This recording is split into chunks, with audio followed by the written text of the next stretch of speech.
por dar unha volta, a ver o que hai, comprar, non compro, hoxe non compro nada, pero hai días que compro. Eu gustan as palomas, e veño ver as palomas, dar un paseo máis ben ainda por iso.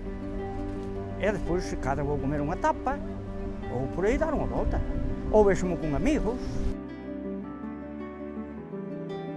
Pois a pasear, sempre encontras a alguén conocido.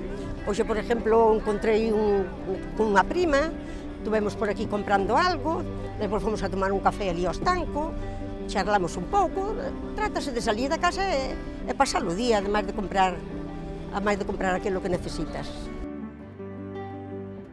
Hombre, pois é un entretenimiento. Entre que veño e vou, xa mando un tempo. E despois ando por aquí e vexo cousas que máis ou menos son como as do ano pasado, pero poden variar no prezo, seren máis caras. Tamén ver conocidos e ver algo, e se dá o caso de comprar alguna cousa, pois cómprase, pero animales non. Os animales van os maridos se queren. Imos comer o pulpo, despois vamos á casa dos avós e despois xa marcharemos.